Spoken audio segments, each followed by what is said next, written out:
There they are. The stars of the evening. Go, Jaime. Let me move to our hosts.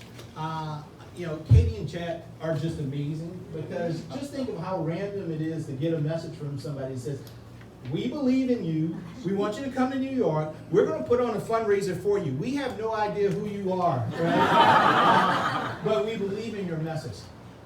You all are just absolutely amazing. Thank you. Thank you for being here.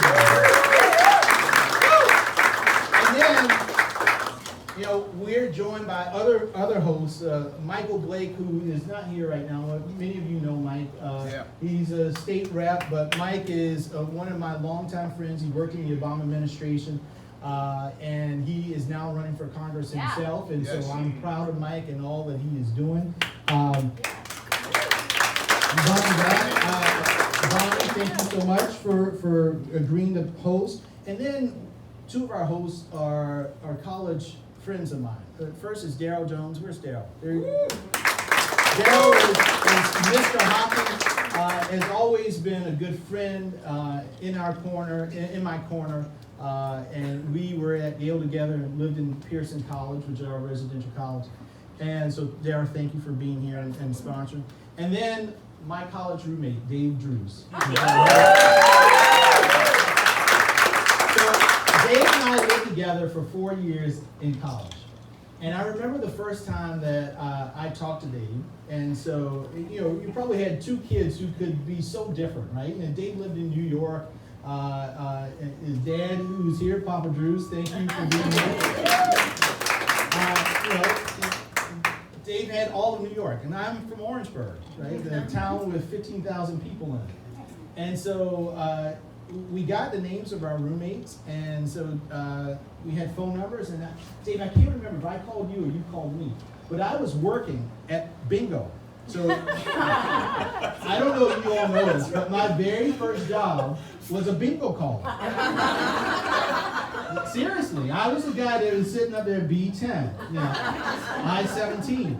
And then, I'm calling bingo, and then all the old ladies in the room are like, because my boss always wanted me to go really quickly, and he'd go like this, and I'm like, B7, 66, and then all the ladies were like, boy, slow your ass down, you're calling too damn fast. So I'm taking a break from bingo, and I said, well, I just got the number of my new roommate from college, and so I'm gonna call him, and I called Dave up, and I don't know, Dave's probably throwing around the football or something like that, and we start talking. Little did I know that this guy would be one of my best friends in the world. I was the best man at his wedding, and his lovely wife, Corey, is here. Godfather to his first sons, and he was the best man in my wedding. And I love Dave like he was my blood brother, because in all aspects, he is my brother. So, Dave, thank you so much. So, this race in South Carolina. So I am told that Lindsey Graham right now is on Air Force One flying down to Orlando to announce with President Trump his campaign. Lindsey Graham, the guy who called Donald Trump a race-baiting, xenophobic, religious bigot. Right? And then he said, no, I didn't say that he was a race-baiting, xenophobic, religious bigot. He's now doing such a great and fabulous job.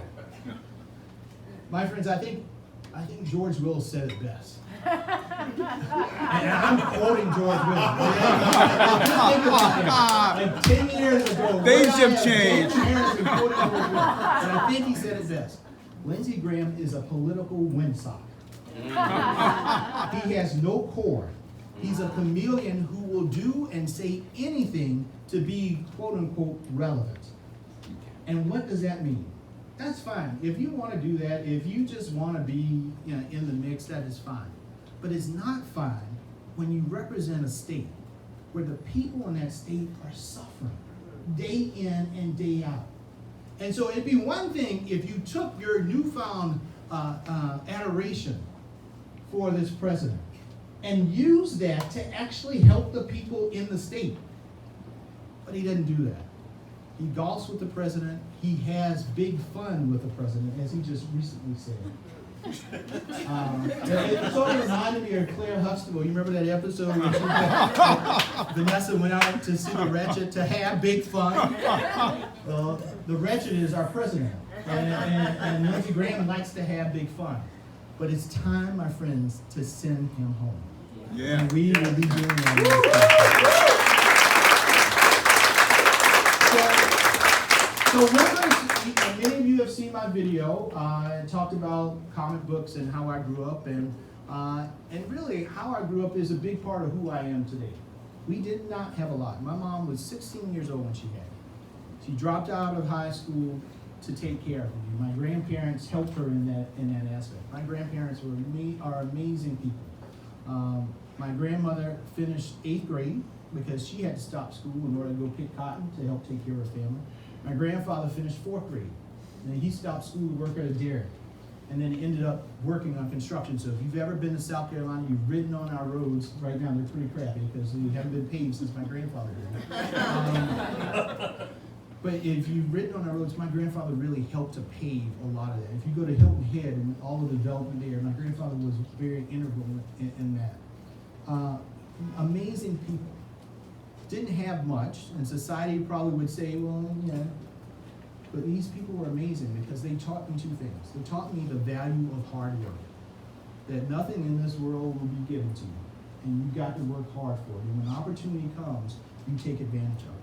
But they also taught me the value of helping other people. Even when they were limited in terms of what they had, they would always give. You would come to my grandma's house on Sunday when she cooked her big Sunday dinner, and you know what Sunday dinners I'm talking about. And you would leave with your belly full and a plate because she wanted to make sure when you got hungry a little later on in the afternoon, you had something else, right? Again, didn't have much, but that was their concept. And that was instilled in me early on, that's very, very important. And what we need in South Carolina are senators and representatives who understand that it's important to work hard. It's important that people have the opportunity to live the American dream.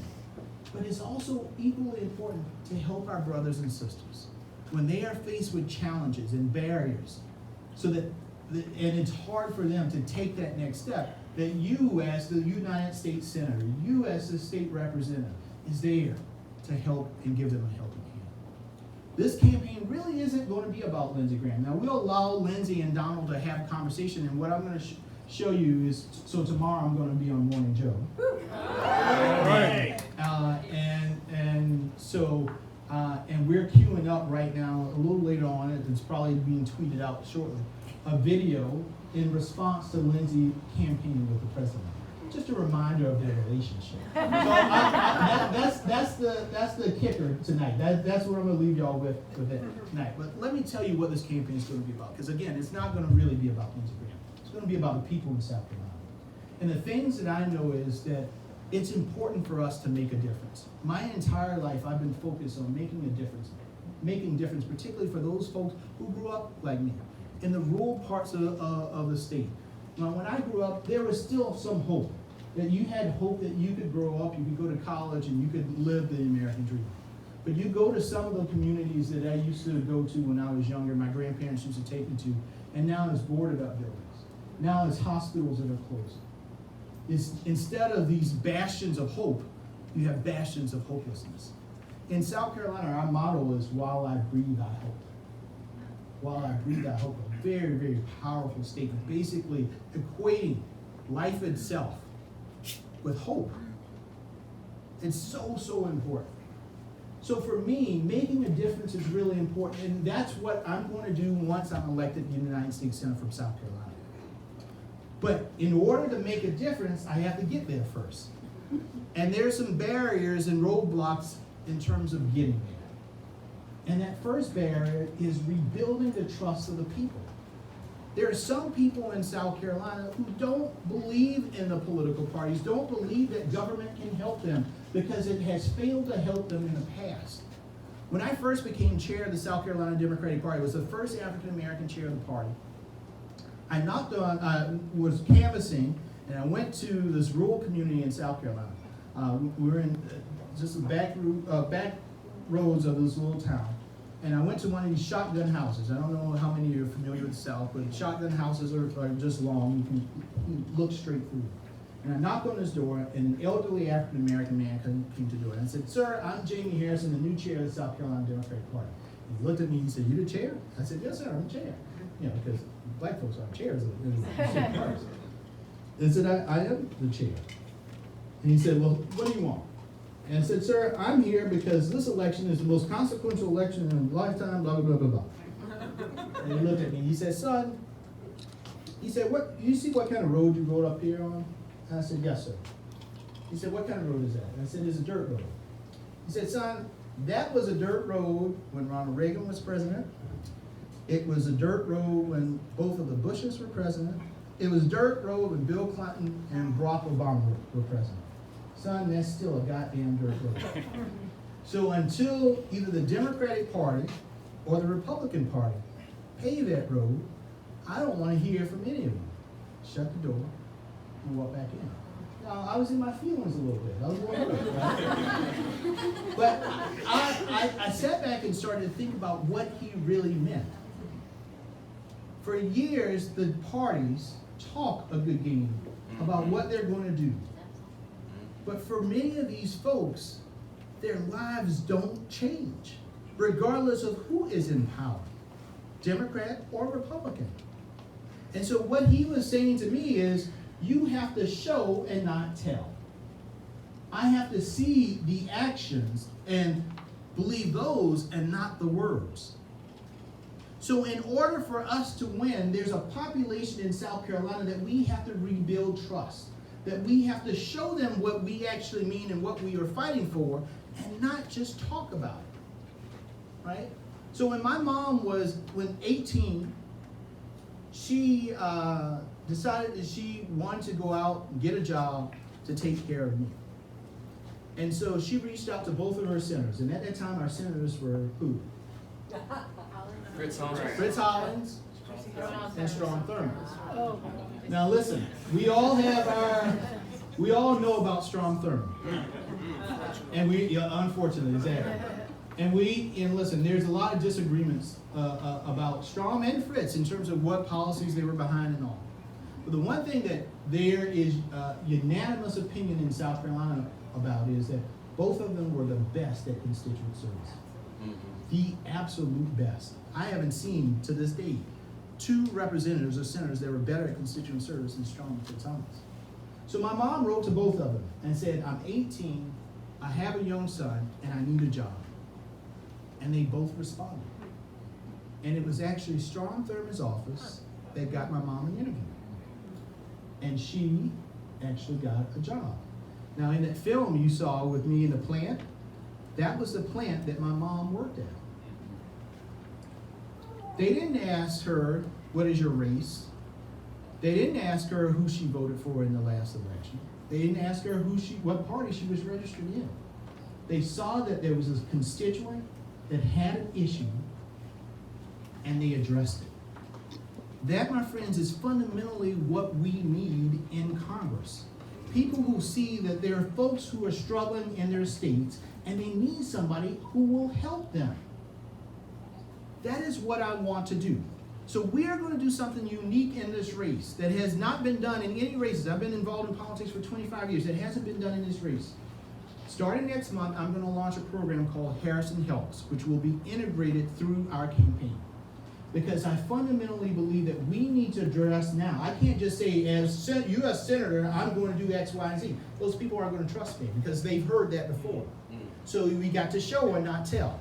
We will go into every county in South Carolina, talking to the community leaders, talking to the nonprofits, and asking, what are the issues that are holding people back from seeing the American dream? My cousin crystallized this for me a few weeks back. He said, "Jaime, Democrats talk about a living wage and $15 minimum wage all the time. But how can a brother just get a job interview?" Right?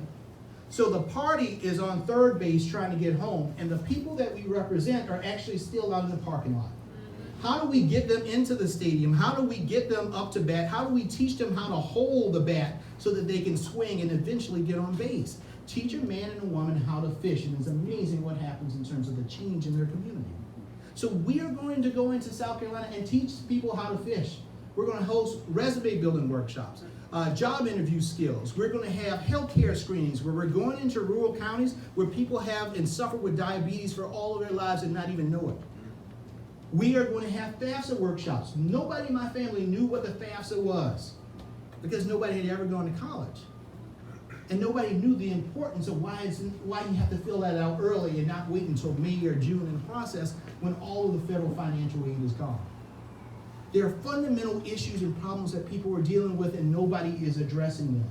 We have the capacity within our party in order to address them. It doesn't take a lot of money because every single one of you I know knows what a great resume looks like. Every single one of you knows how to go into a job interview and conduct yourself. There are communities who just don't know that. And if they don't know that, if they don't have that knowledge, if they don't have that skill, then they can't live the American dream, right? Because they don't know the steps to take to get to it. And so our campaign is going to be focused on doing that for these communities. So even if by chance we don't win, we know that we have made a difference in the lives of the people of South Carolina, and that's ultimately the objective of this whole thing. That's why you get into this game. That's why you do this, or why you should. That's why I'm doing this. And the last point is, it's important for us to give folks hope again. So when I was in Mr. Clyburn's office, many of you know I worked for Jim Clyburn. I was the floor director for him and Nancy Pelosi when Democrats took back the majority after the 2006 election. There was one night I was in my office, and I had the best office. I will never ever have real estate as good as the rest. I was the direct center, my office, personal office, direct center of the Capitol. If you look at the office, it went straight down to the Washington Monument. On the left of me was a hideaway for John Lewis. On the right of me was the hideaway for John Kerry. Down the hall was Joe Lieberman. Across the hall was Barbara Mikulski and Warren Hatch. And here, this little round-head boy who grew up on food stamps and Medicaid in Orangeburg is sitting in this office, right? And so one night I'm sitting at my desk because Nancy Pelosi likes to work, right? And so I worked 12-hour days, 6 days a week. And so we were whipping some big bills that week. And I'm sitting in the office, and it's past midnight. And this custodial, a woman of the custodial staff was coming by the office. She was sweeping up, and she kept looking into the office. She kept looking in the office. And finally, I lifted my head up. I said, ma'am, do you need to come in here? And she said, yes. I said, well, come on in. I said, you're my boss, so if you need me to leave, I will leave. I'll go to the conference room. And she chuckled.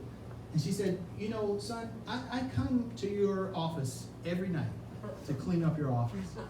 And she said, I look at all your pictures. And on the wall, I have pictures with like Al Gore and Bill Clinton and all this. And then I have pictures of my family. And she said, I love looking at your pictures. She said, now, are you from South Carolina? I said, yes, ma'am, I am. I actually lived in Jim Clyburn's district. She said, oh. She said, so are you from Orangeburg? And I said, yes, ma'am, I'm actually from Orangeburg. And she said, And at this time, I'm like, I watch Twilight Zone, so you're talking by yourself, and you're like, okay, this strange woman, like, asking all these questions. And then she pointed to a picture it was a picture of my family. She said, is that your mom? I said, yes, ma'am. She said, is her name Patricia? Goosebumps. I said, yes, ma'am. She said, Patricia Harrison? I said, yeah, that was her name, yes. And then she stopped. And she got this expression on her face.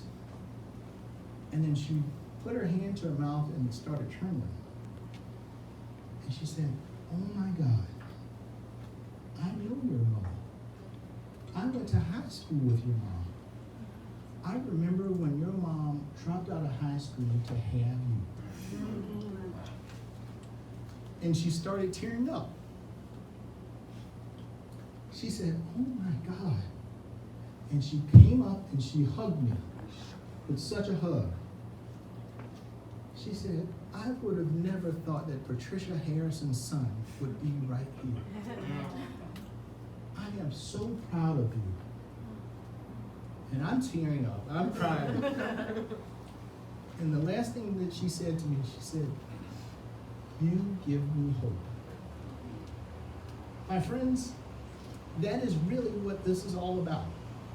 There's so many people across this country who have lost hope, who don't have anybody who will advocate and speak on their behalf. People like my grandparents. My grandfather had passed away, he had diabetes, he never had health insurance in his life until he became disabled.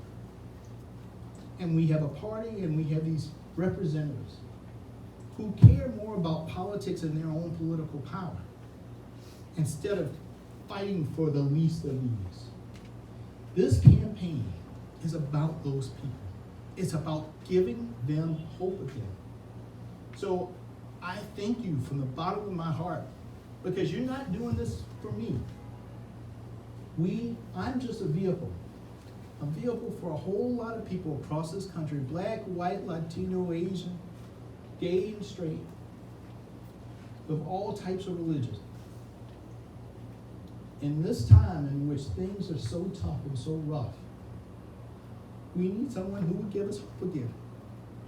So thank you for joining me on this journey. I'm sorry I'm tearing up, but this is such an important thing to do tonight, and it's such an important thing that we will be doing together.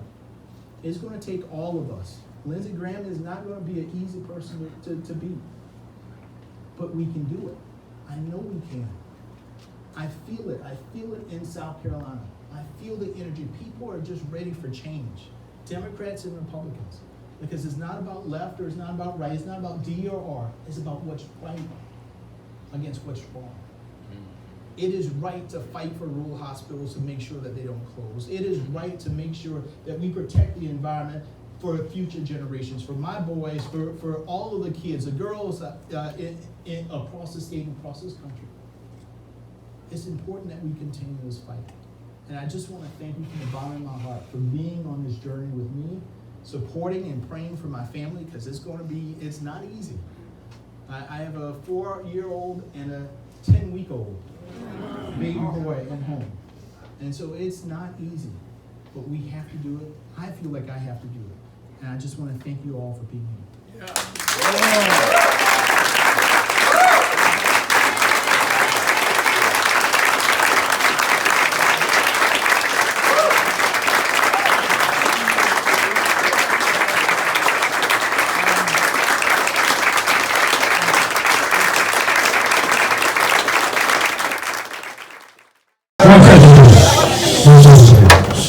Really acknowledge the person who's been the quarterback of this event, my partner in life and national pride, Katie McGrath.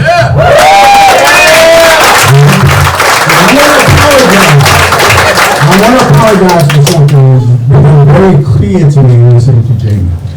I went to a lot of people with this sort of stimulus, this notion that we should be thinking about a judiciary and a Senate without Lindsey Graham. Yes.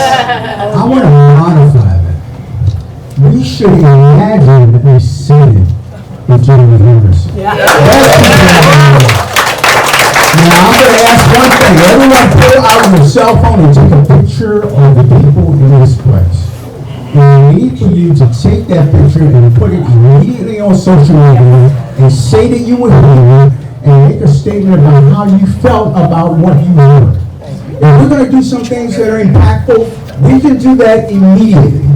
None of this paralysis of analysis. You know that you have networks. There are networks in this room that can send resources.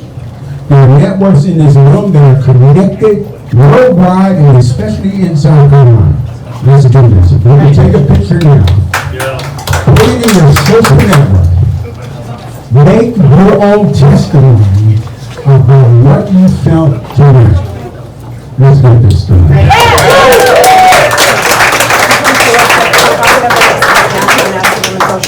Steve, what's her date? What's her date? June 29th at Urban Stages, Steve is producing a show with a bunch of like-minded people to celebrate the Blue Day, and come join us.